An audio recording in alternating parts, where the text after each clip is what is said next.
नमस्कार दोस्तों, सखी हिंदी कहानियाँ चैनल पर आपका स्वागत है। आज हम आपके लिए मदर्स डे स्पेशल कहानी लेकर आए हैं। कहानी आपको पसंद आए तो हमारे चैनल को सब्सक्राइब ज़रूर करें। एक माँ अपने बच्चों के लिए हर तकलीफ़ सह लेती है, लेकिन उन्हें कोई कष्ट नहीं होने देती।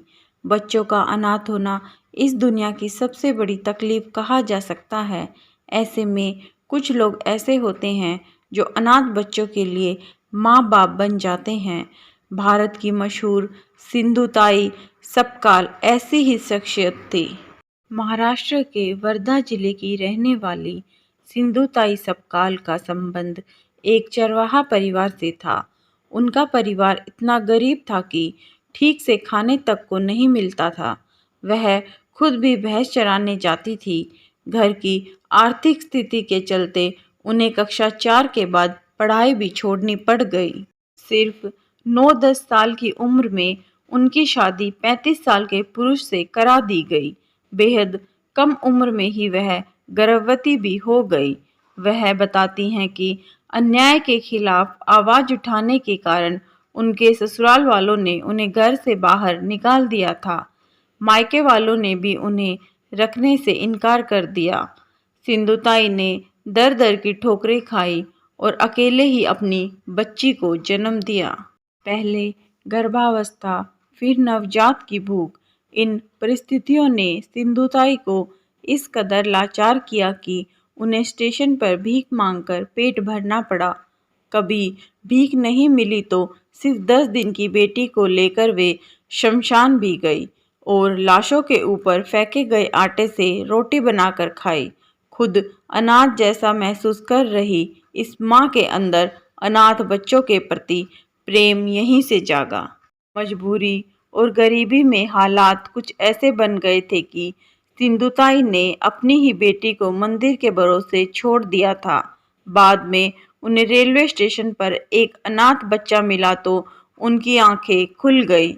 उन्होंने यहीं से अनाथ बच्चों का पेट भरना शुरू कर दिया। खुद के पास तो पैसे थे नहीं, इस वजह से सिंधुताई रेलवे स्टेशन पर ही भीख मांगने लगी और अनाथ बच्चों के लिए खाने पीने का इंतजाम करने लगी। धीरे धीरे सिंधुताई का यह परिवार बढ़ता गया। कोई भी अनाथ बच्चा उन्हें मिलता तो उनका पालन पोषण करती। इस तरह उन्होंने लगभग 1400 बच्चों को गोद ले लिया था। इन बच्चों ने सिंधुताई 1000 से ज़्यादा बच्चों की दादी माँ बनी।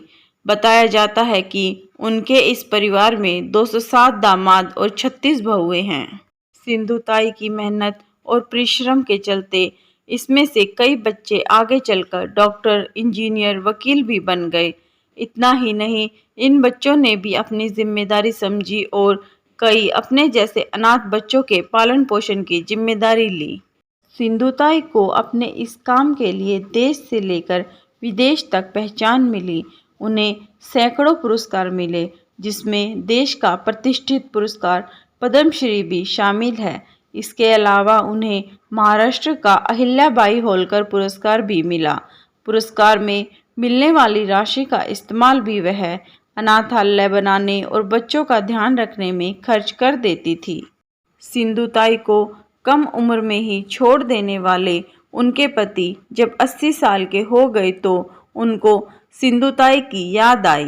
उम्र के आखिरी पड़ाव में वह सिंधुताई के पास रहने आए। हालांकि सिंधुताई ने कहा कि अब वह सिर्फ एक माँ है। इसी वजह से सिंधुताई ने अपने पति को अपने बेटे के रूप में स्वीकार किया। लगभग 73 साल की उम्र में सिंधुताई सपकाल का निधन 4 जनवरी 2022 को हुआ। निधन से पहले सिंधुताई सपकाल का एक ऑपरेशन हुआ था।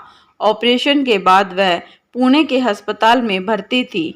बताया गया है कि अस्पताल में ही हार्ट अटैक के चलते उनका निधन हो गया। उनके निधन पर प्रधानमंत्री नरेंद्र मोदी जी ने भी दुख व्यक्त किया। दोस्तों, ऐसी ही होती है माँ की ममता। सिंधुताई जी का खुद रहने का, खाने का कोई ठिकाना नहीं था, फिर भी उन्होंने इतने बच्चों को गोद लिया और हिम्मत करके उन्हें पढ़ाया लिखाया और कामयाब किया। इसे कहते हैं एक माँ और एक औरत की शक्ति। Happy Mother's Day. दोस्तों, आपको अगर सिंधुताई के जीवन की किसी घटना का पता हो जो हम आपको नहीं बता पाए तो हमें कमेंट के माध्यम से ज़रूर बताएं। कहानी आपको पसंद आए तो लाइक करें, शेयर करें, चैनल को सब्सक्राइब करें, बेल आइकन दबाना ना भूलें जिससे हमारी कहानियाँ सबसे पहले आप तक पहुँचे। धन्यवाद।